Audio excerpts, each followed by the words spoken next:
siswi dari Stit Insida Jakarta Pondokopi dari kelas 1 Prodi Pendidikan Agama Islam.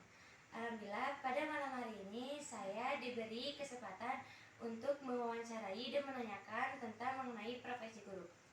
Untuk itu saat ini saya bersama Bu Melani sekaligus narasumber saya. Assalamualaikum Bu Melani. Waalaikumsalam warahmatullahi wabarakatuh. Bagaimana kabar Ibu? Alhamdulillah sehat. Alhamdulillah. Untuk itu langsung saja saya ingin meminta Ibu Melani boleh untuk memperkenalkan diri. Boleh. Assalamualaikum warahmatullahi wabarakatuh. Nama saya Mulyani SPDI. Saya mengajar di MTS Al-Watoniyah 1A. Mengajar 2 pelajaran yaitu bahasa Arab dan sejarah budaya Islam.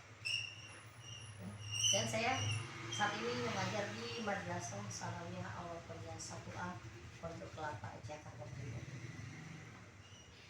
Oke, selanjutnya apa motivasi Ibu yang mendasari dalam mengajar? Awalnya mah cita-citanya bukan menjadi guru, ya, bukan menjadi guru, tapi akhirnya terjun juga menjadi seorang guru, yaitu untuk mengajarkan, untuk menjadikan anak-anak dari yang tidak bisa mengenal huruf sampai mengenal huruf, dari tidak bisa membaca sampai mereka bisa membaca, dan dari yang tidak tahu apa-apa sampai mereka tahu. Bahkan kalau nantinya mereka menjadi orang yang sukses, itu merupakan suatu kebahagiaan bagi seorang guru. Amin. Baik, selanjutnya sebelumnya background pendidikan Ibu sampai saat ini apa? Awalnya biasa ya, kalau sekolah dari MI, MTS, kemudian mondok di pesantren At-Taqwa selama 7 tahun, lanjut kuliah S1, dan terakhir di fakultas pokoknya di suatu nama kuliah namanya Al-Aqidah S1 jurusan Pendidikan Agama Islam. Al-Aqidah. Ya, S1. Iya, Al-Aqidah namanya. Baik, untuk selanjutnya saya meminta Ibu menjelaskan pengalaman dari awal mengajar di mana dan menjadi apa sampai saat ini. Awal mengajar dari tahun 1999. Pertama saya mengajar di sebuah taman pendidikan Al-Quran. Setelah itu masuk mengajar di Madrasah Sanawiyah Al-Watoniyah 1A sampai sekarang. Pertama memegang pelajaran akidah akhlak, kemudian ganti lagi sejarah budaya Islam, dan sekarang sampai 2 pelajaran mengajar bahasa Arab dan sejarah budaya Islam sampai sekarang. Di samping mengajar formal, saya juga mengajar informal, itu mengajar anak-anak mengaji Iqra, baik itu anak-anak maupun ibu-ibu, dan mengajarnya di TK TPA itu Sarung Bilimun, Pondok Kelapa, Jakarta Timur. Ini pengalamannya sudah lama. Ya, hampir 25 tahun mengajar sampai sekarang. Selanjutnya, bagaimana strategi pembelajaran yang Ibu terapkan di kelas? Kalau masalah strategi pembelajaran tergantung bagaimana kurikulumnya ya. Sekarang kan yang lagi ditekankan itu kurikulum merdeka ya, dan kurikulum berbasis cinta. Nah, di situ kita menggabungkan bagaimana anak biar cinta dan suka dengan ilmu pengetahuan. Jadi dengan cara memasukkan rasa cinta dan kasih sayang, sehingga mereka akan belajar lebih nyaman dan mereka bisa menerima apa yang kita ajarkan. Berarti strateginya berbasis kemerdekaan, kurikulum kemerdekaan dan kecintaan. Ya, pokoknya dengan rasa cinta dan kasih sayang. Karena dengan cinta dan kasih sayang, maka mereka pun akan menyayangi dan mencintai kita. Begitu intinya.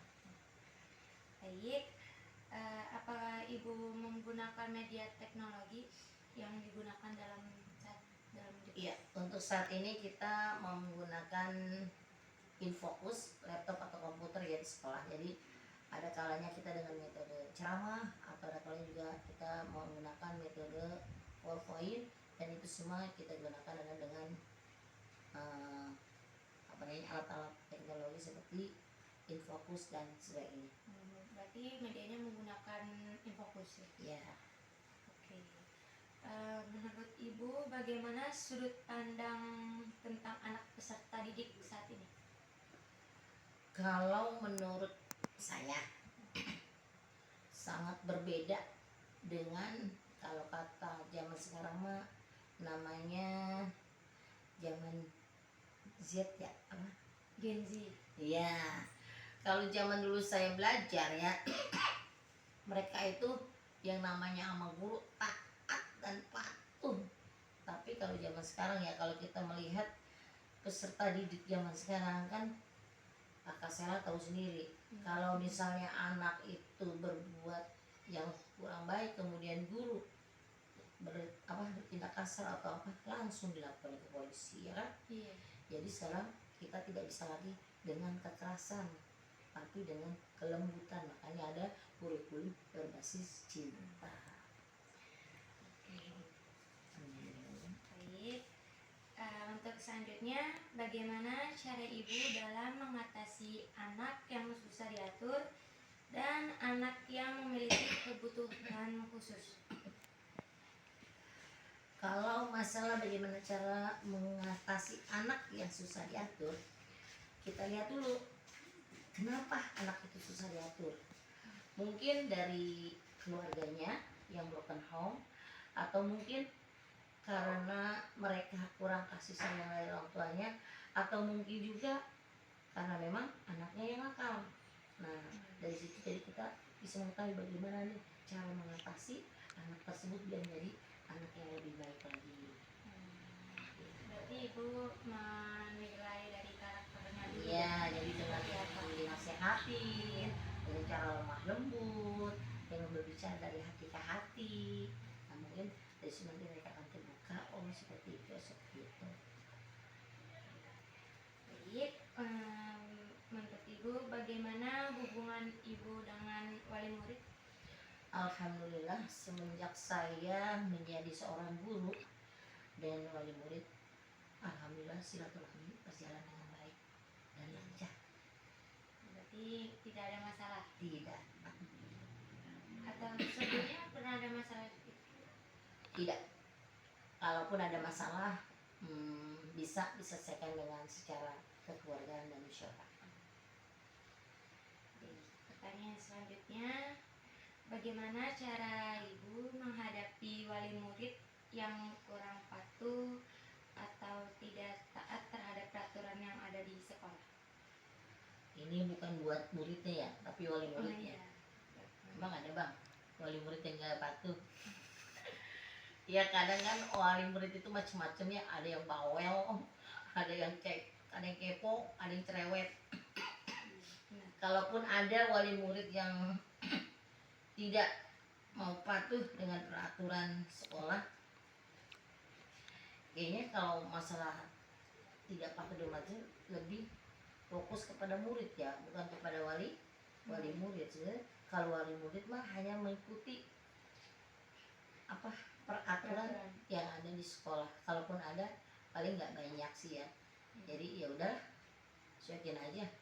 Kalau saya mah, kalau ibu nih, kalau ada orang yang nggak patuh dengan peraturan yang ada di sekolah, ya pertama kita panggil dulu orang tuanya. Kenapa ibu tidak patuh dengan tidak mau patuh? Nah, setelah tahu apa sebabnya, kan tahu tuh, nanti baru kasih solusinya. Nah, dengan itu mungkin secara pelan-pelan mereka akan sadar, oh maksudnya ini ternyata baik, ini pasti mereka akan patuh dan taat lagi pada peraturan sekolah.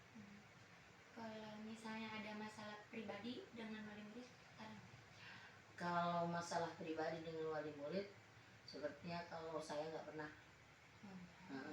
Karena antara wali murid dan guru cuma sekedar sharing, apa maksudnya memberitahukan anak ibu kayak gini di sekolah, dan nggak ada yang hubungan pribadi. Iya. Jadi cuma sekedar wali murid dan guru. Kalau uang kas itu tidak ada yang komentar kalau bikin uang kas. Uang kas. Iya. Kalau masalah uang kas di sekolah mah ya namanya wali murid ada satu dua mah untuk apa sih sebenarnya uang kas? Tapi kalau kita dijelaskan uang kas ini gunanya adalah untuk keperluan anak-anak di sekolah di kelasnya masing-masing. Misalnya membeli kayak spidol atau membeli apa tuh alat-alat kebersihan. Pokoknya semua kegiatan yang ada di kelas nanti itu dikelolanya dari uang kas mereka. Gitu. Jadi kita memberikan pengertian kepada wali murid bahwasanya uang ini untuk keperluan mereka sendiri bukan untuk keperluan gurunya. Gitu Kak Sela. Oke, baik. Untuk selanjutnya yaitu pertanyaan yang terakhir. Apa motivasi Ibu untuk mahasiswa atau siswa yang ingin menjadi guru? Ini ya, terutama buat Sela nih ya. Jadi kalau ingin menjadi seorang guru, yang pertama adalah harus sabar. Harus sabar. Sabar. Apalagi zaman sekarang ya Bang ya.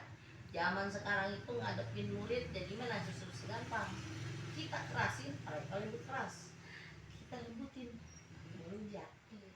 Jadi yang pertama adalah harus sabar. Tuh. Yang kedua harus punya tanggung jawab. Yang ketiga disiplin.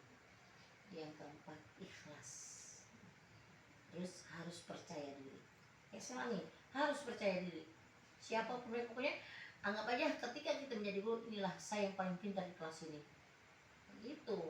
Jadi pokoknya harus semangat, percaya diri, sabar, ikhlas, disiplin, dan tanggung jawab. Nah kalau itu semua udah ada pada diri Sela, insya Allah Sela akan menjadi seorang guru yang disenangi oleh murid-muridnya. Terutama ya gitu, pokoknya nggak boleh harus selalu senyum. Ya, iya Bang. Jadi kalau masuk ke kelas ya harus senyum. Jadi harus bersenyum. Jadi tapi yang senyum dulu. Terus disangka, udah senyum dulu kenapa ya? Ya intinya sih tadi itu lah. Pokoknya sabar, ikhlas, tanggung jawab, disiplin, Percaya diri. dan percaya diri. Pasti akan menjadi seorang guru yang baik. Iya benar, amin. Alhamdulillah wawancara malam ini telah selesai. Alhamdulillah telah selesai wawancara malam ini. Semoga kita semua bisa menjadi guru yang hebat seperti Ibu Yani, guru yang hebat, guru yang percaya diri, dan guru yang sabar, guru yang profesional.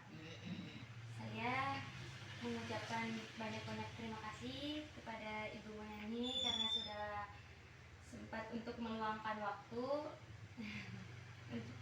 untuk saya. Mungkin apabila ada perkataan dan perilaku saya mohon dimaafkan.